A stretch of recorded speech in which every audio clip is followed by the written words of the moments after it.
Bismillahirrahmanirrahim.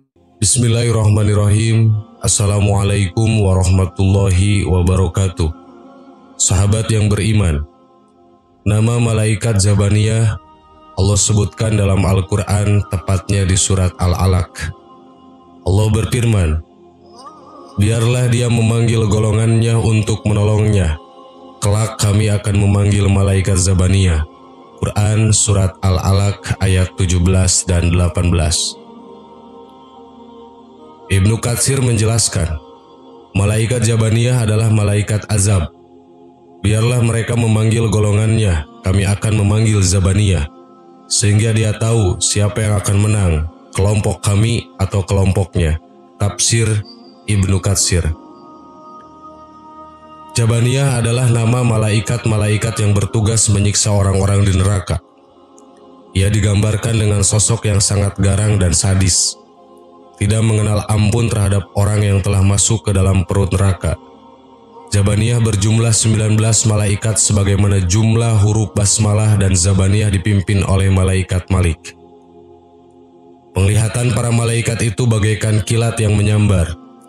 Gigi mereka sepuh tanduk sapi, sedangkan bibir-bibir mereka menjulur sampai ke telapak kaki. Kobaran api keluar dari mulut-mulut mereka, dan jarak antara kedua bahunya adalah sekitar perjalanan 1 tahun. Dikatakan pula bahwa Allah tidak menjadikan dalam hati mereka rasa belas kasihan dan lemah lembut sebesar semut kecil pun. Salah seorang dari mereka ada yang menyelam dalam lautan api neraka selama 70 tahun. Tetapi api neraka itu tidak membahayakan atas dirinya, karena sesungguhnya cahaya itu dapat mengalahkan api neraka. Rasulullah SAW bersabda, siapa yang ingin supaya Allah selamatkan dia dari penanganan malaikat Zabaniyah yang berjumlah 19, maka hendaklah membaca Bismillahirrahmanirrahim. Niscaya Allah buatkan untuknya setiap huruf itu sebuah surga. Selanjutnya, Imam Ibnu Katsir menyebutkan riwayat dari Ibnu Abbas yang menceritakan sebab turunnya ayat tadi, bahwa Rasulullah SAW pernah sholat di dekat makom Ibrahim. Tiba-tiba datang Abu Jahal dan mengatakan, "Hai Muhammad, bukankah saya telah melarangmu untuk melakukan praktik semacam ini?" Lalu Abu Jahal mengancam beliau. Nabi SAW membalas ancamannya, hingga membuat Abu Jahal marah dan membentak Nabi SAW. Dia mengatakan, "Hai Muhammad, kamu mau ngancam apa? Ingat, saya adalah orang yang paling banyak pendukungnya di wilayah ini." Kemudian Allah turunkan ayat, biarlah dia memanggil golongannya untuk menolongnya. Kelak kami akan memanggil malaikat Zabaniyah. Ibnu Abbas mengatakan setelah menceritakan kisah tadi, demi Allah, andai Abu Jahal berani memanggil semua pendukungnya, malaikat Zabaniyah utusan Allah akan langsung menghabisinya. Hadis riwayat Turmudzi dan disahihkan oleh Al-Albani. Berdasarkan riwayat ini, kita bisa memahami bahwa malaikat Zabaniyah adalah malaikat yang bertugas mengazab para hamba yang durhaka, termasuk azab ketika mereka masih di dunia. Dalam riwayat lain, Ibnu Abbas bercerita dengan konteks yang berbeda, bahwa Abu Jahal pernah mengancam, "Jika sampai Muhammad berani sholat di dekat Ka'bah, aku akan injak-injak lehernya." Berita ini pun sampai kepada Nabi SAW. Lalu beliau mengatakan, kalau sampai dia berani melakukannya, dia langsung akan disiksa oleh para malaikat. Hadis riwayat Bukhari. Sahabat yang beriman, itulah sosok malaikat Zabaniyah yang bengis dan menakutkan yang Allah ciptakan untuk menyiksa orang-orang yang durhaka terhadap Allah Subhanahu wa Ta'ala. Semoga kita semua dijauhkan oleh Allah dari makhluknya yang bernama malaikat Zabaniyah. Amin. Allahu a'lam. Wassalamualaikum warahmatullahi wabarakatuh.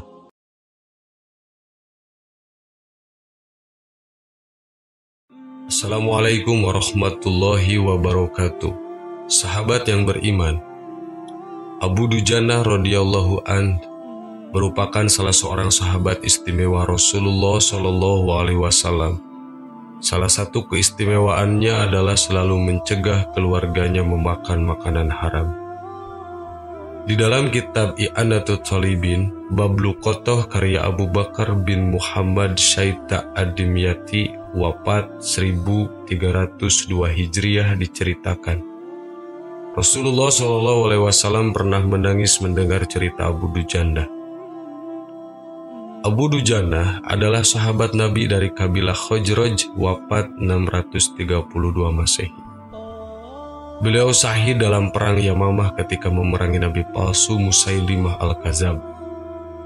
Diceritakan, setiap hari usai sholat subuh berjamaah bersama Rasulullah SAW, Abu Dujannah selalu terburu-buru pulang tanpa menunggu Rasulullah selesai berdoa ba'da sholat. Melihat gelagat ini, pada suatu ketika Rasulullah mencoba meminta klarifikasi pada Abu Dujannah. Mengapa setiap hari kamu terburu-buru pulang dari jamaah subuh? Apakah engkau tidak memiliki permintaan kepada Allah sehingga tidak pernah menungguku selesai berdoa? Ada apa? Tanya Nabi. Abu Dujannah menjawab, begini Rasulullah, kata Abu Dujannah memulai ceritanya. Rumah kami berdampingan persis dengan rumah seorang laki-laki. Di atas pekarangan rumah milik tetangga kami ini, terdapat satu pohon kurma menjulang, dahannya menjuntai ke rumah kami. Setiap kali ada angin bertiup di malam hari, kurma-kurma tetanggaku itu saling berjatuhan mendarat di rumah kami. Ya Rasul, kami keluarga orang yang tak punya. Anakku sering kelaparan, kurang makan. Saat anak-anak kami bangun, apapun yang didapat mereka makan. Oleh karena itu, setelah selesai sholat, kami bergegas segera pulang sebelum anak-anak kami terbangun dari tidurnya. Kami kumpulkan kurma-kurma milik tetangga kami yang berceceran di rumah, lalu kami kembalikan kepada pemiliknya. Satu saat, kami agak terlambat pulang. Ada anakku yang sudah telanjur makan kurma hasil temuan. Mata kepala saya sendiri menyaksikannya. Nampak ia sedang mengunyah kurma basah di dalam mulutnya. Ia habis memungut kurma yang telah jatuh di rumah kami semalam. Mengetahui itu, lalu jari-jari tangan kami masukkan ke mulut anak itu. Kami keluarkan apapun yang ada di sana. Kami katakan, "Nah, janganlah kau permalukan ayahmu ini di akhirat kelak." Anakku menangis. Kedua pasang kelopak matanya mengalir air karena sangat kelaparan. Wahai Rasulullah, kami katakan kembali kepada anakku itu, hingga nyawamu lepas pun aku tidak akan rela meninggalkan harta haram dalam perutmu. Seluruh isi perut yang haram itu akan aku keluarkan dan akan aku kembalikan bersama kurma-kurma yang lain kepada pemiliknya yang berhak. Mendengar itu, Rasulullah SAW berkaca-kaca.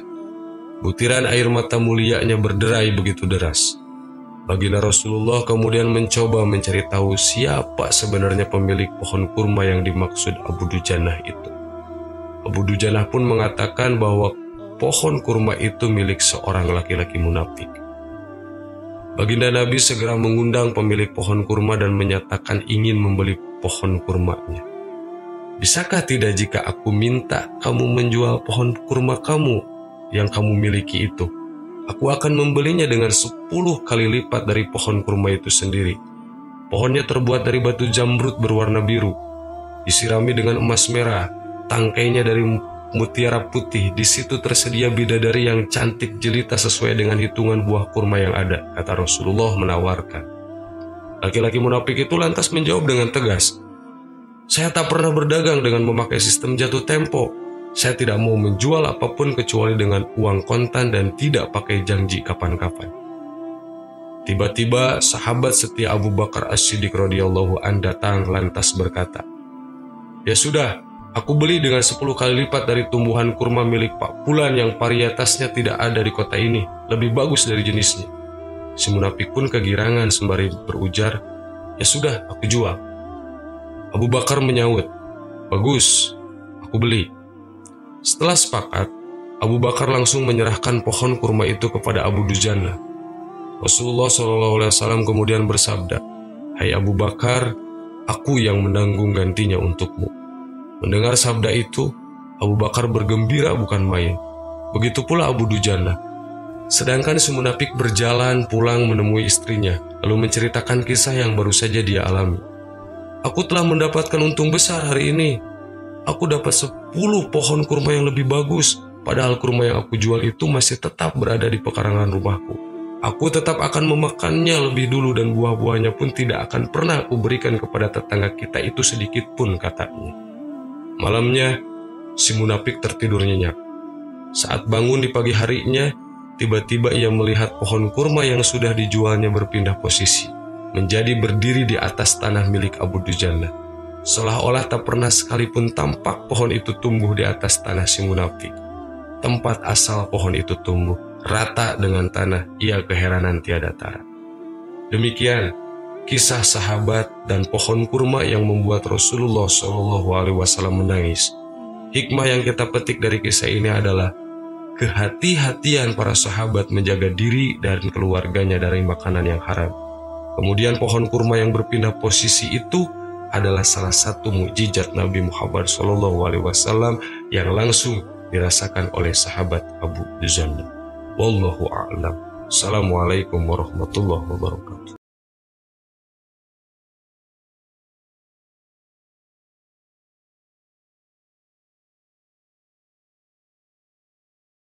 Subhanallah walhamdulillah wa la ilaha illallah wallahu akbar.